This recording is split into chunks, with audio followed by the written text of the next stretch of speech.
Hello, everybody, and welcome to this week's episode of Analysing Anfield. I'm Josh Williams, and I'm rejoined after a week off by David Hughes. How are you getting on, mate? I'm very good, thank you, Josh. How are you? I'm all right, yeah. I had a little break myself, but put the podcast first, didn't I? Yeah. My priorities are coming into question over these last 7 days, but hopefully people forgive me. It was nice to have a couple of days off. Yeah, well, to be honest, the stand-in, me and Christian, we actually predicted the first game pretty as wrong as you can possibly get it, probably. So we talked about Arsenal. Maybe what talked about very early on of the restart, where if Liverpool just going to lose that 1 or 2% in terms of motivation once they won the league, then it's going to be enough to maybe just create these kind of crazy moments, these irregular things that don't normally happen in Liverpool games with Liverpool players. And obviously you're playing teams as well who have still got their own ambitions to pursue over these final games. For example, Arsenal, they need a win to kind of keep European hopes alive. Liverpool I know they were pursuing the record points tally, which I do believe was a motivation, but obviously not to the same extent of trying to win a league title. And I think, all those factors just create this little bit of a different Liverpool side that we've seen over the last couple of games. Yeah, I mean, on the day, Liverpool were really quite dominant. To an impressive level, really more so than the last time that we visited the Emirates. 67% of the ball, 24 shots to 3, and an expected goals value of 2.6 against 0.9. So, that's very much, I don't know, maybe a 2-1, 3-1 win for Liverpool, according to the XG at least. Obviously, it's not as simple as that. But once you consider that Arsenal's XG is 0.9 off 3 shots, I think that kind of captures that Arsenal have had 3 shots there worth 0.3 each.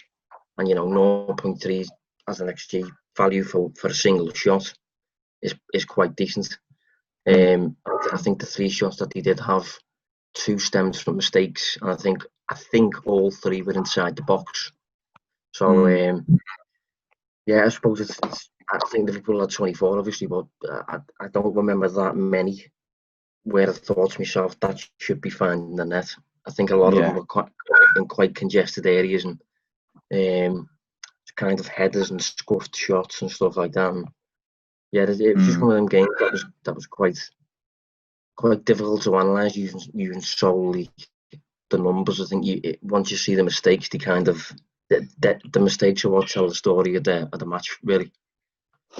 Yeah, a lot was made, wasn't it, about the difference in the shot counts? But I thought you make a really good point there. It's something I thought after the game. Arsenal had 3 high value chances, and you could put in a little bit more noise, I suppose, if they would have had a couple more shots either side of that from distance, to increase the shot count. But in reality, they've had 3 really good chances. So it doesn't really matter if they had any kind of half chances either side. Whereas Liverpool, they comfortably better and comfortably won the XG on the day, which does tell a story to an extent. But it'd be interesting to know how many of those shots would, how much of that XG was basically just an accumulation of low value shots as opposed to really high quality chances. From memory, I haven't looked into it, but I'd probably say it was more of the first an accumulation of quite a lot of low value shots. And it was just as you said, a really difficult game to analyse. I also don't think we can pay too much attention to the possession numbers either, because for me now it feels, when it comes to Liverpool, part of an opponent's blueprint in terms of trying to get any sort of results against them is to just give them the ball, because obviously they've got that fear of the pace on the counter and how Liverpool can exploit spaces. So yeah, a really difficult getting to analyse, and as you said, the narrative comes from the mistakes. Yeah, I mean, looking at the open play shots here, I'm going to share the screen with you now. Apologies for the listeners as opposed to the viewers. But hopefully you can see that. Yeah, we can, yeah. Yeah, those are Liverpool's shots from open play on the day. Obviously, there's about 7, I think, from outside the box there, but there's actually a fair amount inside the area. And there's quite a few. To be honest, looking at that, I probably would expect Liverpool to score certainly more than 1 goal. You know, they're not bad location. Obviously, it doesn't put into perspective that how crowded the area will have been. I'm sure that will have been the case. And I do actually remember the goalkeeper Martinez, I think it is, having quite a decent day. I think there's obviously quite a few shots in and around Sadio Mane's area, which I think was Liverpool's best player on the day. But yeah, I mean, looking at that shot, I'm maybe a little bit surprised by that. I think it'd be interesting if you had a look at the post shot XG map of these, because I'd be interested to see what the ended up in terms of the XG value of these shots, because they look good location wise, don't they? But I do wonder whether from an actual goal threat point of view, just how good they were as chances. Yeah, I mean, I'll actually try and double check that in a sec, just to get the a vibe on how Arsenal's defence and how Arsenal's goalkeeping and stuff like that was impacting whether the shot quality was good or whether the shot quality was, bad, basically, in a crowded area. Interestingly, though, on Liverpool shots, Salah has now taken 18 shots in 3 matches, but I think he's only scored 2. And Sadio Mane, for perspective on that, has taken 16 shots since the actual restart. I think that offers a proper insight really into why we try to capture Salah on this show as a proper output merchant and stuff like that, because he hasn't felt, certainly in the Arsenal game, as though he was that involved. I think the only game out of the 3 where he really felt involved for me watching it was Brighton.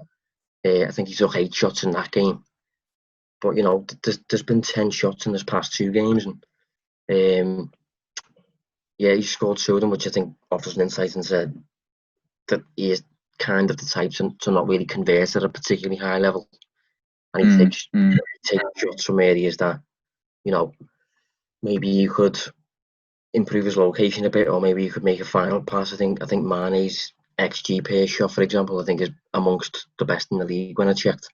But yeah, I just thought I'd point out those numbers because I think they offer an insight basically into the differences between the 2 players there.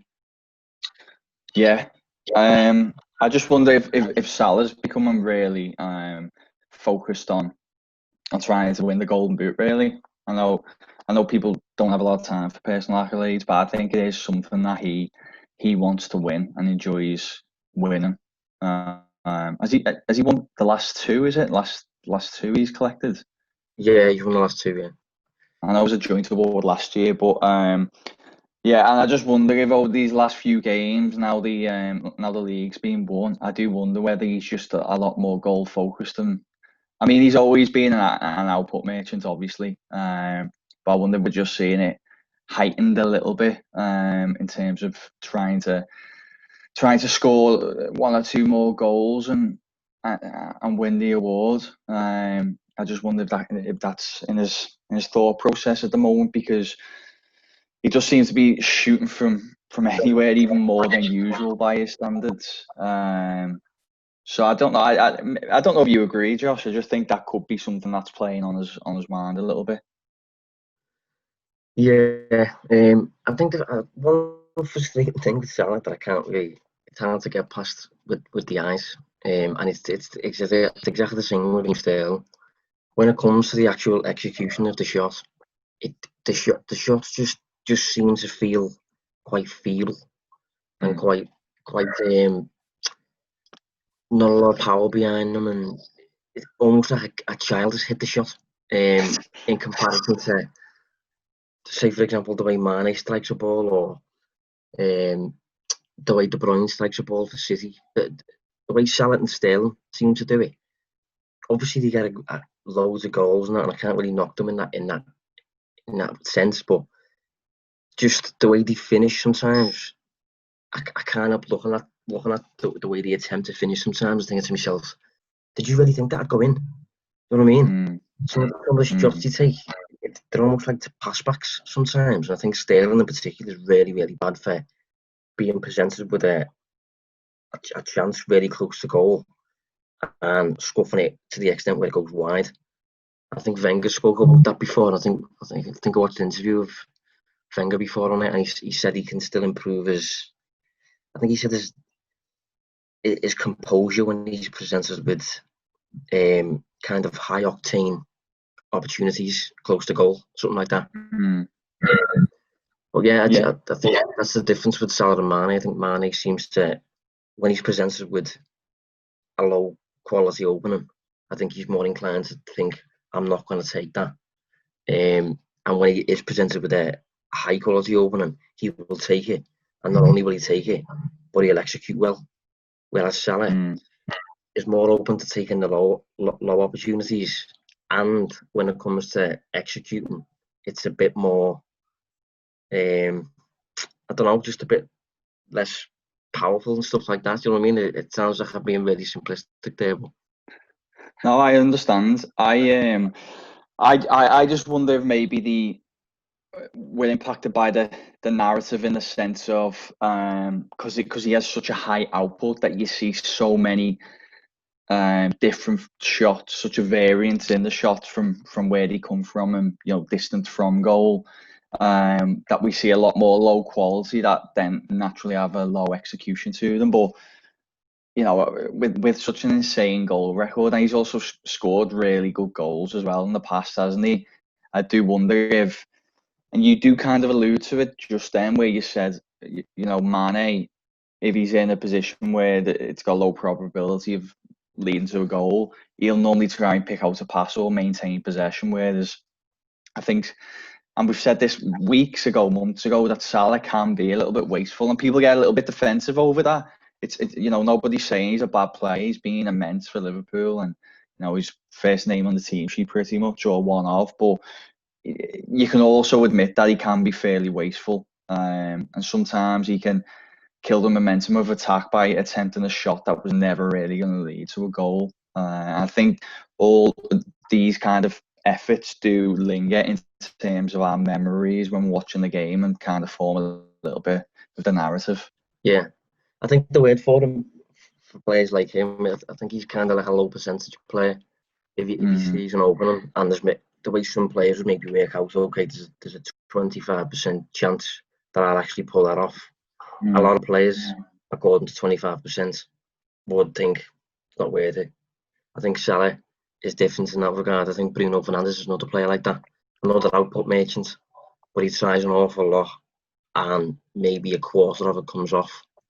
And Salah's the same. Just on that expected goals thing that we mentioned, so according to a different provider, but we have post shot here. Liverpool's expected goals on the day against Arsenal was 2.1, but the post shot expected goals was 1.6, which suggests that the location of the shot was decent. The location of the shots were decent, but once the shot was taken, in terms of power and trajectory and positioning of the goalkeeper and position of defenders and stuff like that, obviously if it's reduced to 1.6, that suggests that there's been a bit of an impact there from Arsenal's defence and Arsenal's goalkeeper maybe. Yeah, that's basically what I suspected when I saw the map. I think it would have been interesting to see the post shot, and as you've just highlighted there, it shows that although Liverpool were taking shots from decent locations on the surface, they probably weren't the best chances on the day. And it just goes back to it just being a little bit of a another kind of frustrating result, and in some ways frustrating performance that looked really dominant on paper, but maybe wasn't as straightforward as that in reality. Yeah, just an extra little point that I haven't actually put down in the agenda. I got a message this week. I was tweeting a listener of the show actually. So if you're listening right now, I know you listens. Don't be offended. I'm just talking about this. But he actually said he doesn't believe that professional footballers have a lack of motivation in terms of winning the match.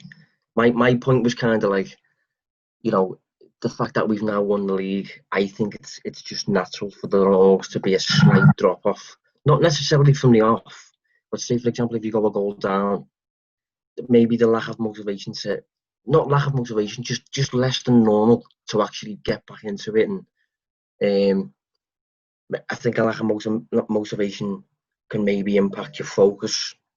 If you look at Van Dijk's mistake, for example, that's just a mistake he would not do if he was completely concentrated as normal.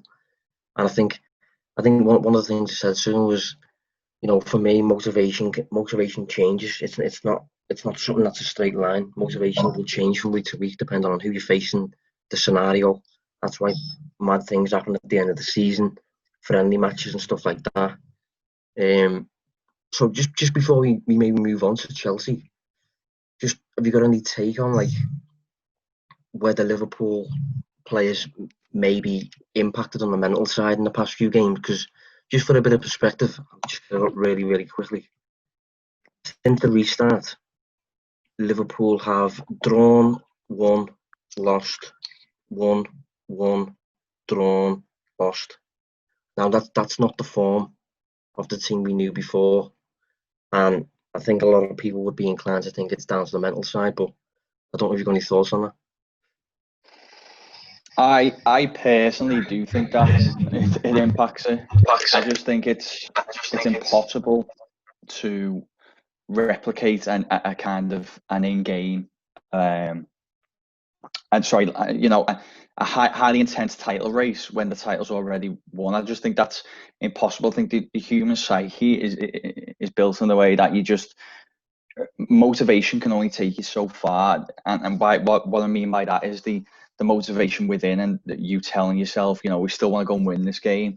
And I think there's no doubt that the players and Klopp and everyone will be saying, let's go out there, we can still achieve this points tally on top of the title. But I do just think that extra 2 or 3% can't be fabricated. I think it needs to be there. I think that can only be there based on the environmental situation behind you and around you. And unfortunately, Liverpool won the league, so that's the pinnacle, really. So it's not unfortunately, but I just don't think you can fabricate that last 2 or 3%. And I do think if although it's only a small sample size, the evidence suggests that there has been some struggles. If I think of two games for me that really highlight this since the restart are Palace and Burnley at home. Now, I understand there's other variables with it. I think Burnley are better side than Palace. Obviously, I think they defend better. I think they offer more. Palace lost our heart in that game. But look at the difference in performance levels for Liverpool. They were right on the cusp of winning the league, really on a high. Knew that if they won, they could put the pressure on City. And then Burnley, they beat Palace 4-0 and then draw 1-1 with Burnley. And I just think that they're two really good examples of the differences. Yeah, no, I agree. I think it's easy to look at. It's easy to label them as professional footballers, but at the end of the day, for me, they're still human. They're still people.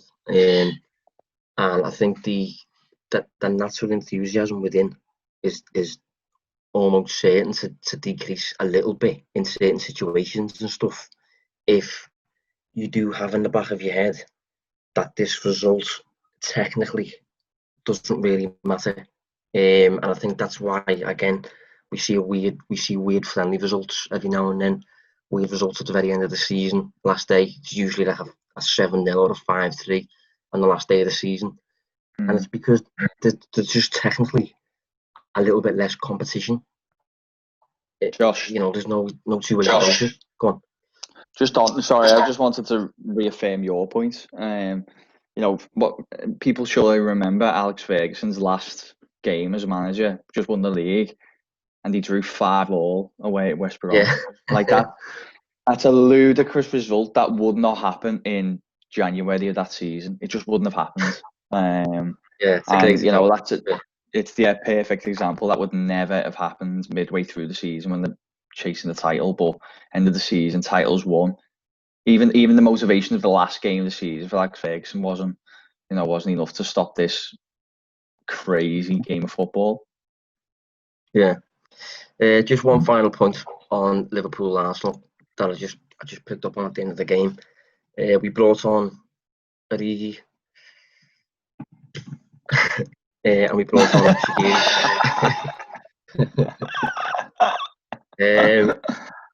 We brought on Origi and Shaqiri, and I saw Klopp distinctly saw him say to one of the players that he led them saying 4-2-3-1. So we moved to 4-2-3-1, but it's a system, it's a formation I think he likes. I think he's always liked it. He used it at Dortmund. I think when Shaqiri first came in, he was really keen on it, particularly against opponents that weren't very good. We used Salah as a 9, Firmino as a 10, Shaqiri on the right, and Mane on the left. Obviously, Shaqiri's been injured and stuff like that, and this opened up the possibility to do it, I suppose. But I think with Shaqiri going, which is likely, I suppose, and bringing Origi on, I just think it offered a little bit more insight again. Not that we need it into Liverpool's backups. Not really offering maybe what Klopp would like them to. I just think we'd get a lot of value out of just even one really suitable backup, really suitable fourth attacker.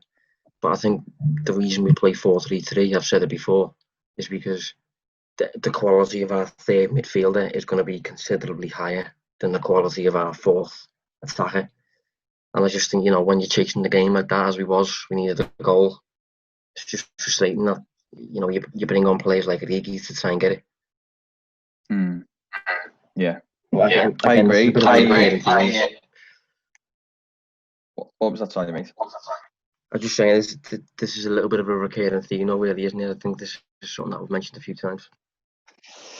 It is, but I mean, we've mentioned it a few times because it's been an issue for a few times, and the fact that Liverpool have been so fantastic with the starting 11 meant that it hasn't really been a bigger issue and hasn't impacted the success on the pitch. But if you would have lost any of that front three for a sustained period this season, then it could have been an issue. Liverpool haven't really got the squad, have they, to play a 4-2-3-1 without a huge drop off in performance levels. I mean, I'll be honest, I don't want to get too dramatic, but I do think it could be a fairly big summer for Liverpool, because from the outside looking in, I think the side needs more versatility next season. I think if you look at the results from basically, say, January, February onwards, obviously Liverpool still won most of the games comfortably, but there's also been the odd results in there if you include the Champions League games that, they haven't gone the way.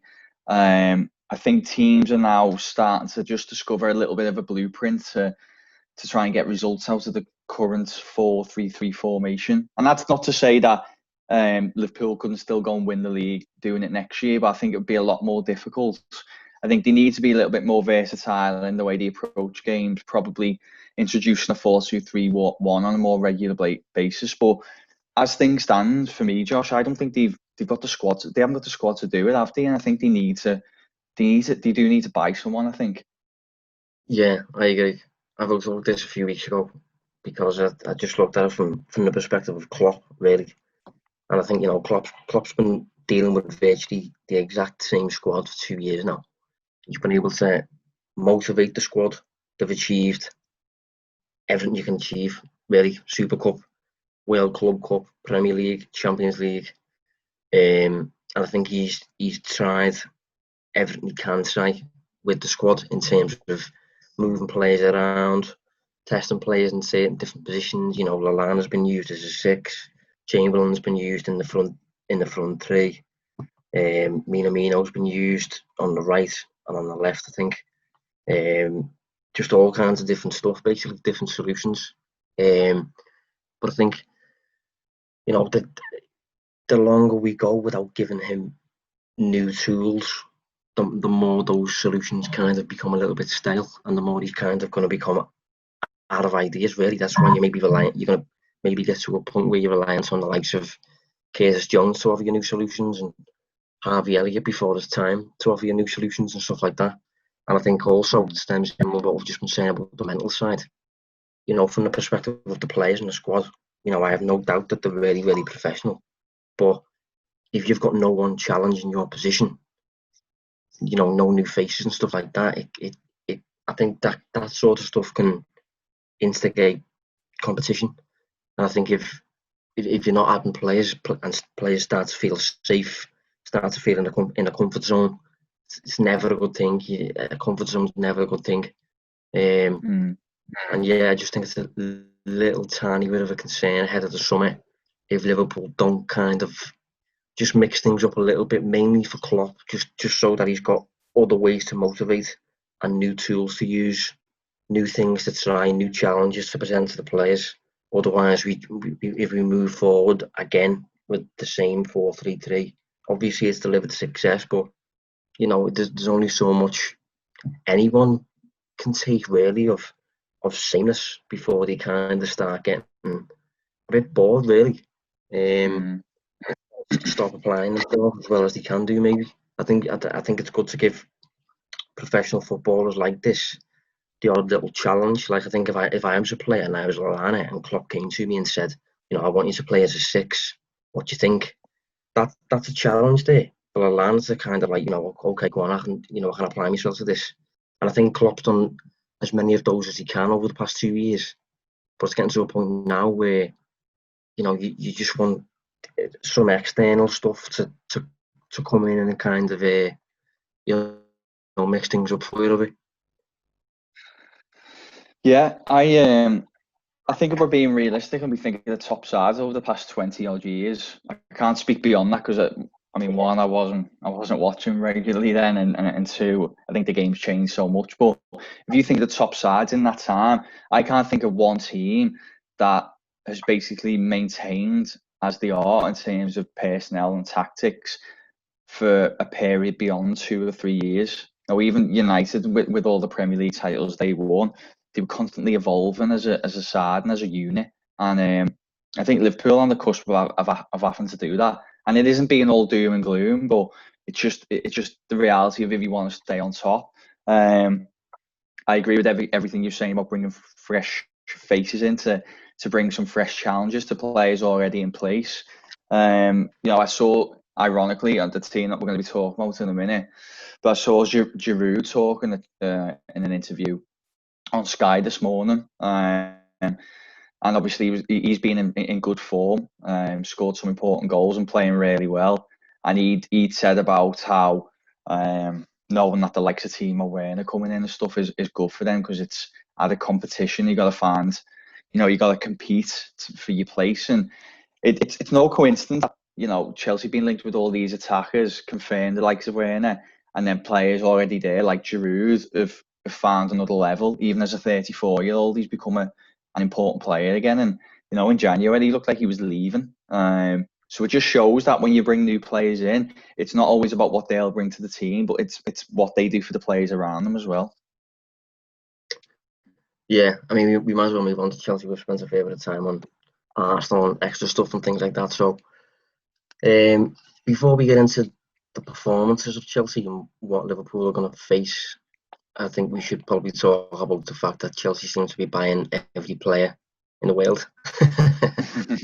So they seem to be buying a fair few quality attackers. I think it's fair to say they bought Werner, they bought Hakim Ziyech, and it looks like they're buying Kai Havertz, which is one hell of a summer. I don't actually have that much of a problem with it. I think I've seen a lot of people mention, the buying all that when they can't defend and stuff like that. But I have a few thoughts on that. I tweeted some yesterday, but I don't see it as that much of an issue, particularly considering, as you said, Giroud's 34. Willian is leaving on a free.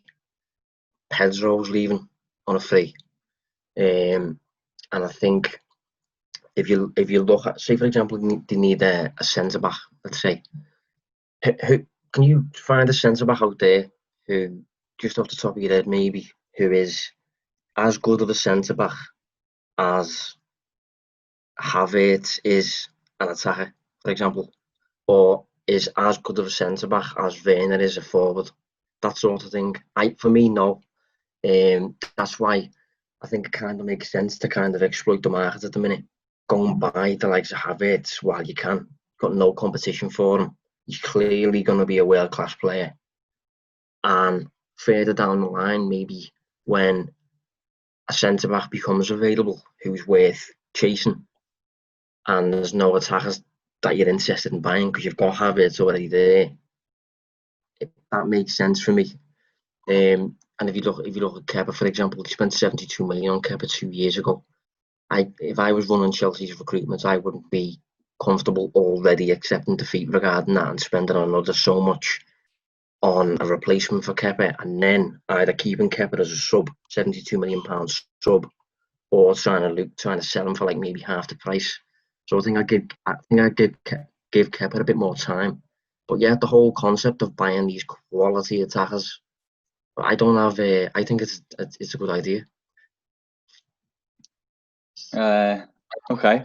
I think I think it is a good point you make. I understand in terms, especially someone's exploiting the market whilst you can. I suppose it depends. If Chelsea are seriously talking about being in a transitional period as a club with Lampard in charge, then yeah, that would make sense.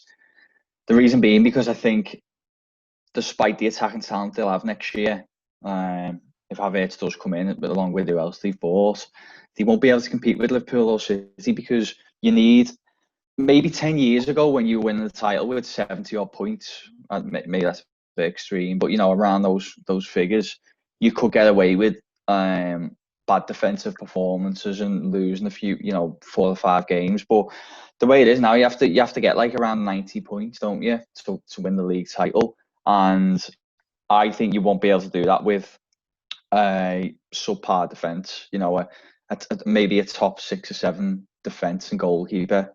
That's what I think Chelsea have at the moment. So look, if they're willing to accept that they're not going to challenge next season, then fine. Yeah, I agree. Get the attackers in the squad now whilst you can, and then maybe next year look to strengthen the defence or goalkeeper. But I just don't think Chelsea are patient enough. I think they say the right things, but the track record says that they're not. And I think if put this way, Josh, I think if they were 6th for the bulk of next season, I think Lampard would be at risk of getting sacked. Oh yeah, that's it. So do I, yeah. But I think what I'll say is with what I said there, in terms of I think it's a good idea and stuff like that. It's a good idea if you don't expect to win the title next year. I mean, if they don't do this, say, sign Havertz and that sort of stuff, they're going to be really, really good. Don't get me wrong. But I agree in terms of, I don't think they'll be 90 points plus good. And that's what you're going to need to be to beat Liverpool and City. But what I think is a good idea, if you're going to give them another year and then challenge for the title. That's what I'd give Kepa. I'd give Kepa another season. He's still only 25 and stuff like that. And I also think as well, the more attacking your lineup is, the more defensive the other team usually becomes. I think it's natural almost to go within yourself. If you're looking at a ridiculous attacking team like Guardiola fields, basically, sometimes 8 midfielders, 9 midfielders, and things like that, and it's mental. And he'll field a front 3, and sometimes the midfield 3 behind that front 3 could play as a front 3 for most Premier League teams, if you see what I mean. You could play De Bruyne plays in midfield for them, and David Silva plays in midfield for them. Sometimes Bernardo Silva. They're good enough to be attackers for most teams, but the midfielders for City, and I think it puts the fear up most opposing managers, and they go within themselves, play a back five, and just hold on basically. I think if Chelsea are to win the league, they probably do need a new goalkeeper and probably do need a few better defenders. But I think it'd be a bit unreasonable. I'm not sure if you'd say it to Lampard, but I think it would be a bit unreasonable for them to expect to win the league next year. I think the year after you can expect it.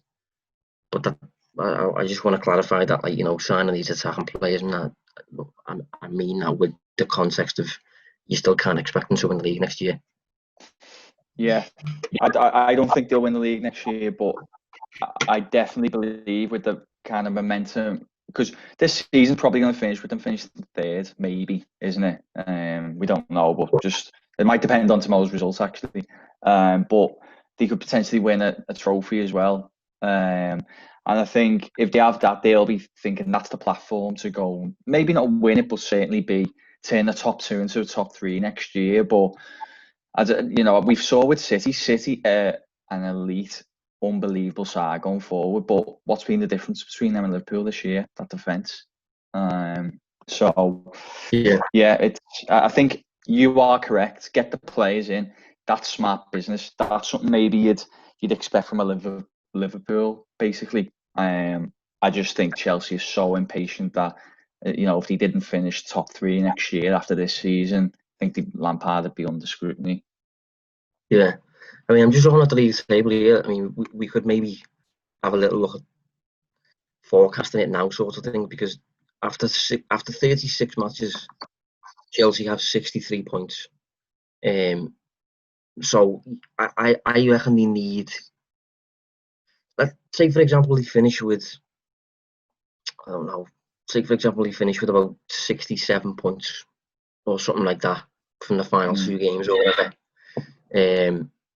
I reckon they need about 20 points more to even challenge for the title, really.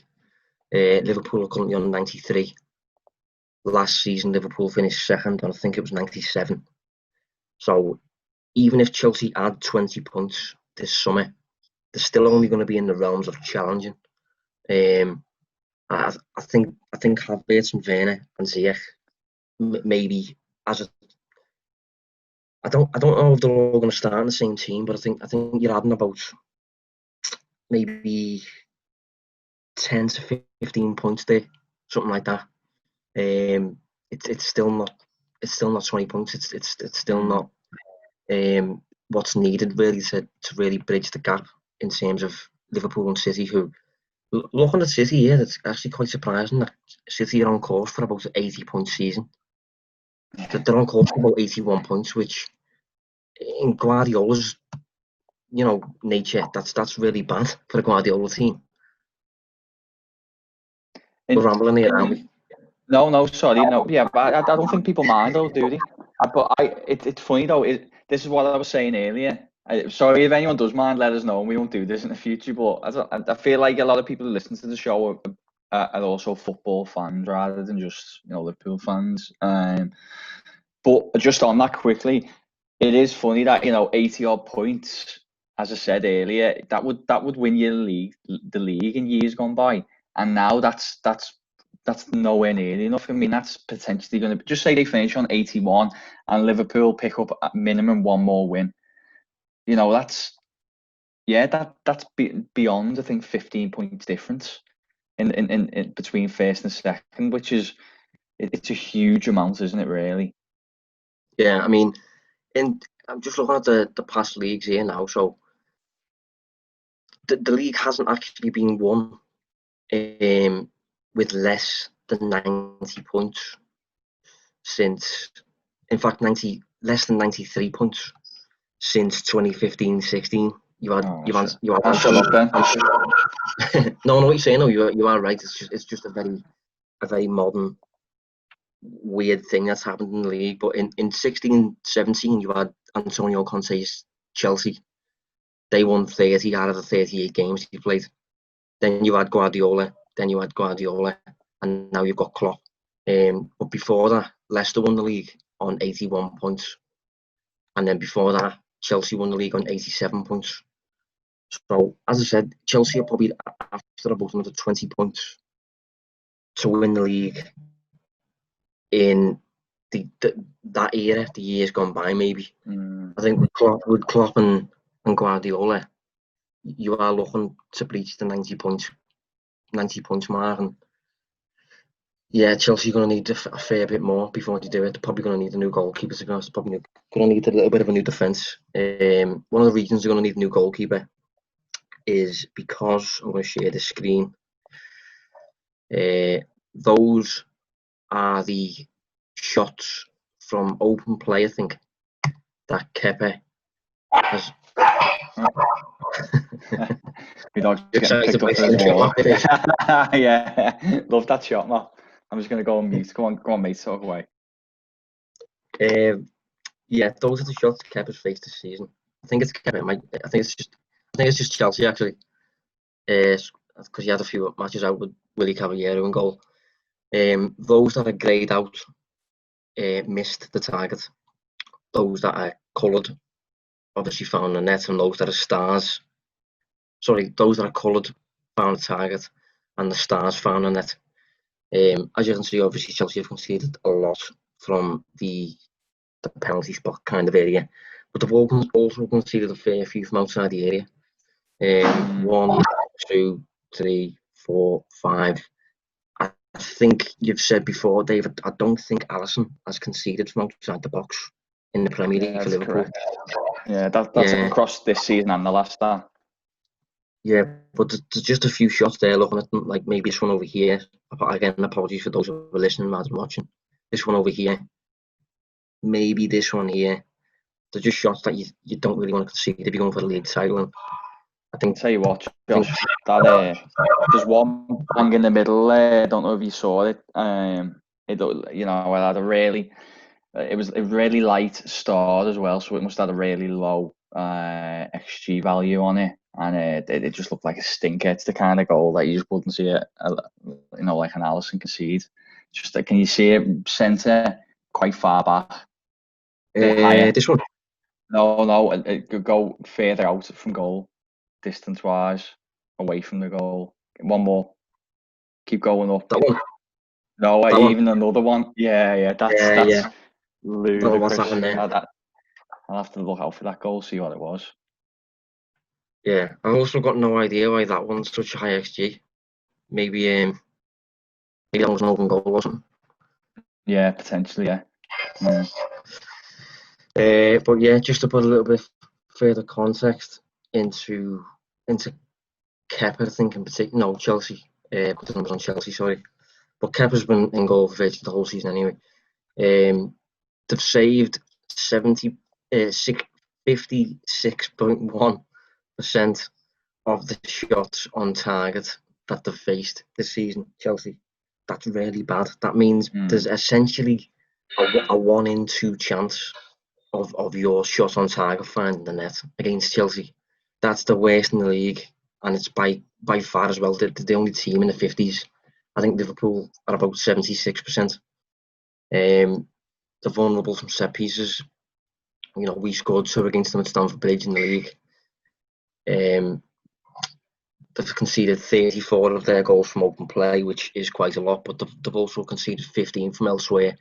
And when I say elsewhere, I just mean, corners, direct free kicks, penalties, set plays, that sort of thing. So I think if Lampard's is going to actually win the league at any point, he needs to sort out those additional factors, basically conceding from set plays and conceding goals from shots on target so easily, which is why you might need a new goalkeeper soon, and that sort of thing. And I think if you're Liverpool and you're coming up against this team as we are tomorrow night, we're recording on Tuesday.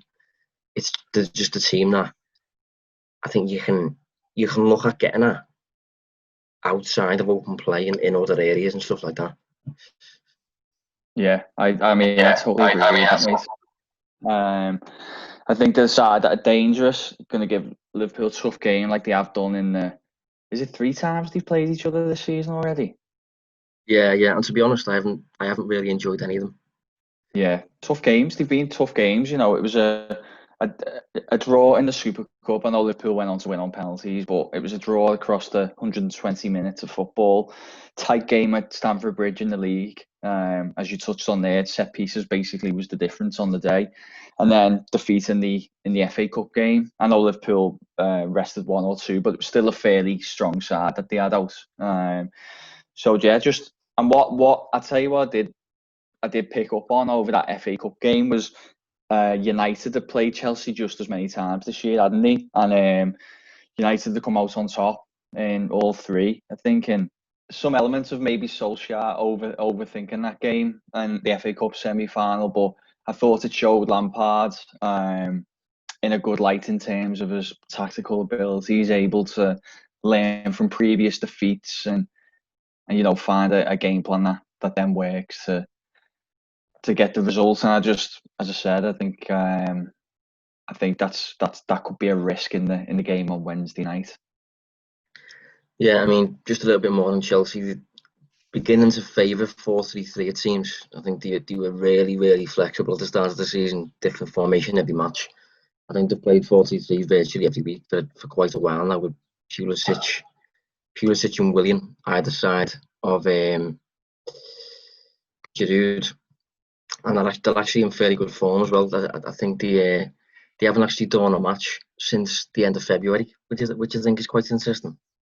I think since the restart, they've won every match and lost 2, but they seem, you know, to avoid the draws, and they actually have taken more shots this season than Liverpool, surprisingly. I think a lot of people would not expect that one, especially considering Liverpool at top of the league by about 25 points more than Chelsea, I think. 30 points maybe even, but I think it just goes to show Liverpool's defence is the difference maker, really. Yeah, have you got anything to mention on those shots, Dave? Because I think a lot of people will be probably quite surprised by that. Yeah, I am surprised by it. How many goals have they scored this year? I'll double check that now. So they've scored 64, which is around 13 less than Liverpool. I haven't got the underlying numbers to hand. I don't know if you've got them there. For some reason, I make that as 11 less than Liverpool. Liverpool are on 75, according to these numbers here. I've got the.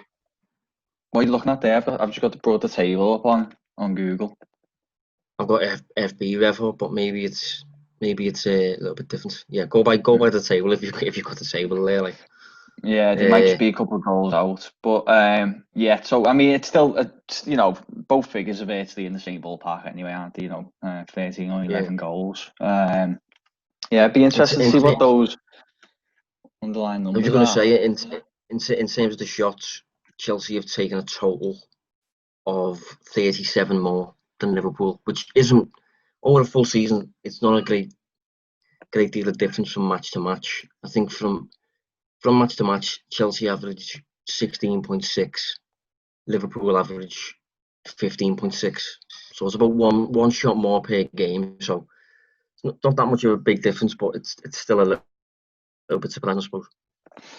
Yeah, because you'd probably just expect, you know, Liverpool to kind of be not only in the same kind of ballpark. You'd expect them to be comfortably more frequent users than Chelsea. But I've just brought the numbers up here. Yeah, so even though they've taken a lot more shots, their post shot XG is 57.8 this season, whereas Liverpool's is 64.3. So maybe they're just they've got elements of kind of shooting on sight kind of behaviour. Yeah, I think they have. Yeah, I think Liverpool are a bit more inclined to perfect the shooting locations, really.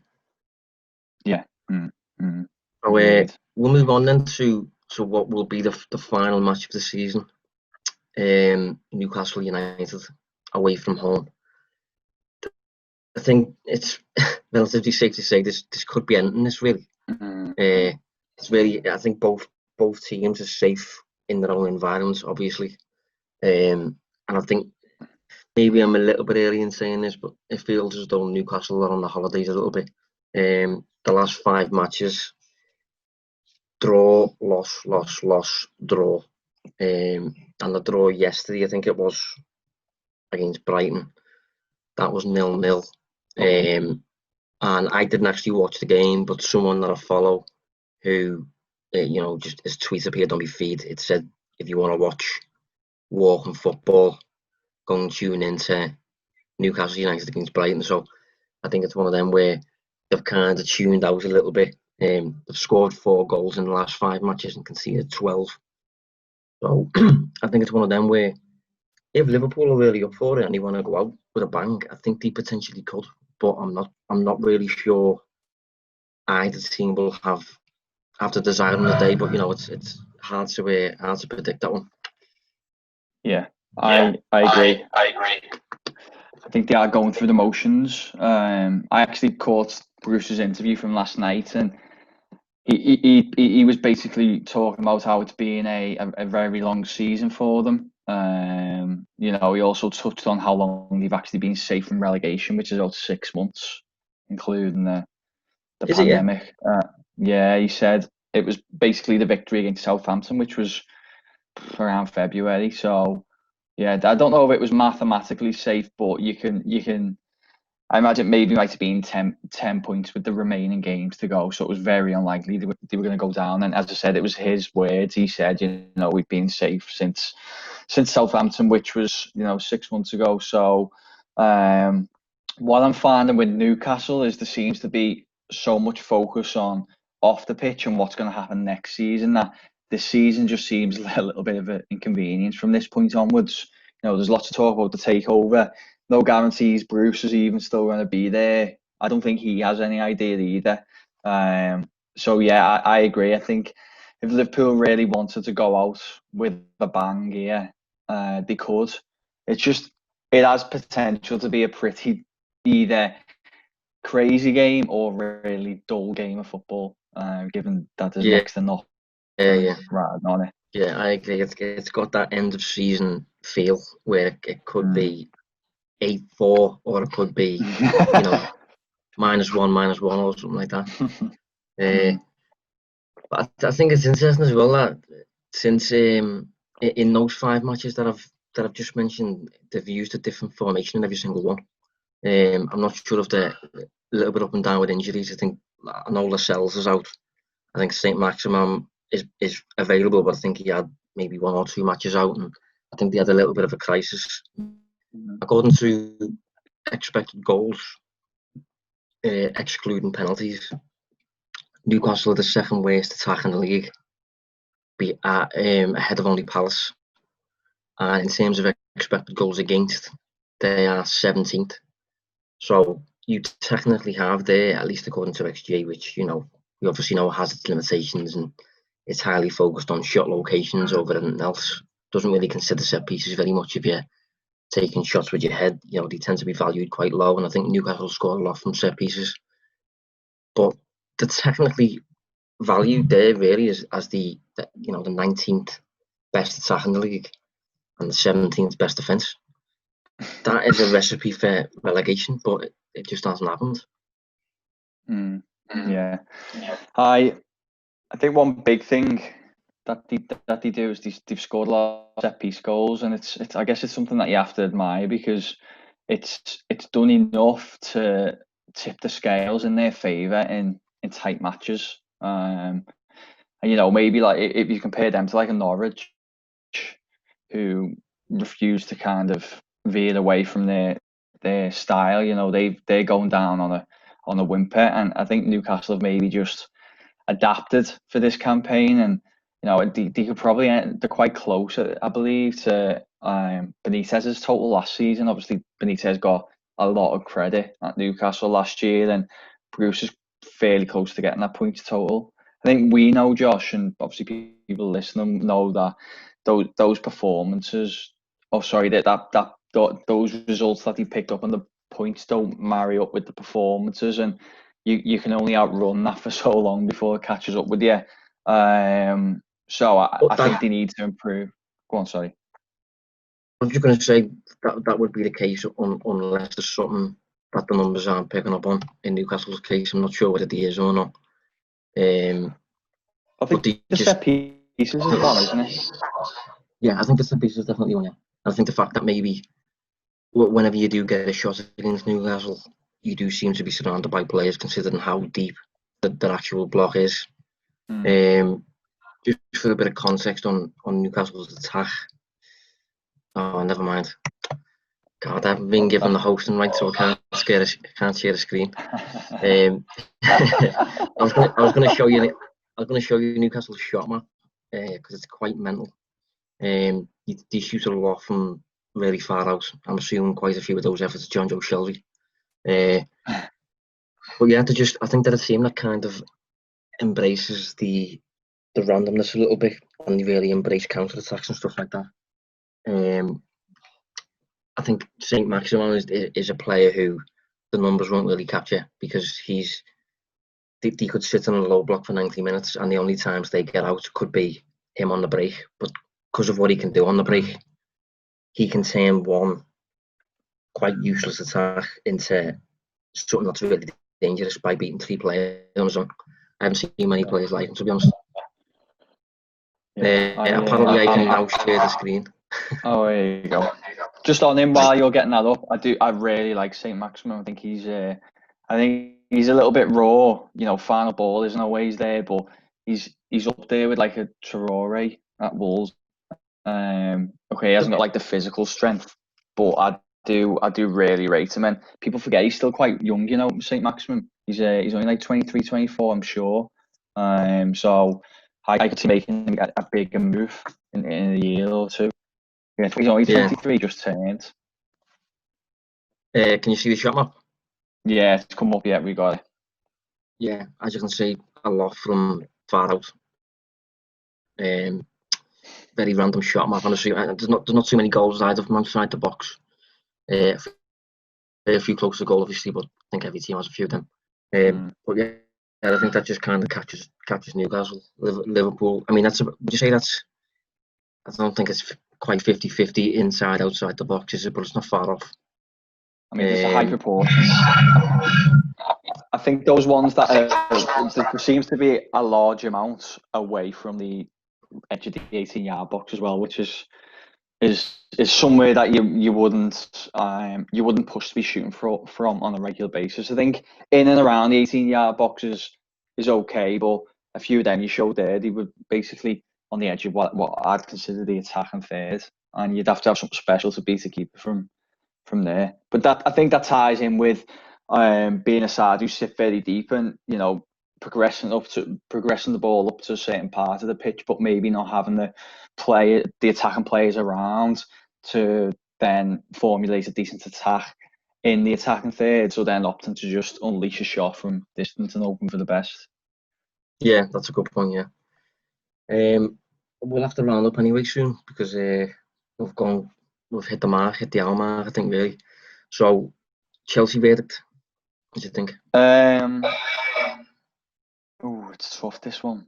We wrote some previews, didn't we, for .com, Liverpool.com a couple of weeks ago, and this for me was the hardest to predict because I think Liverpool will be on a high, but they might just be focused on what's going to happen after the game, and it's still a big game for Chelsea. So I'm gonna go 1-1.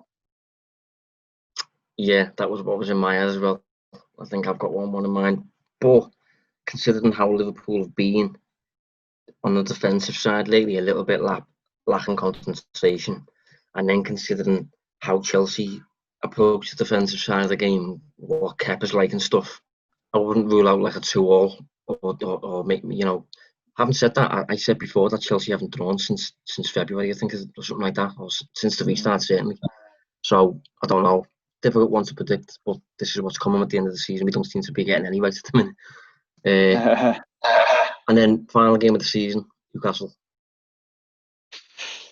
I'm going to go 2-0 Liverpool for that one. I'll be honest. I think yeah, I just think Liverpool won't finish with a win.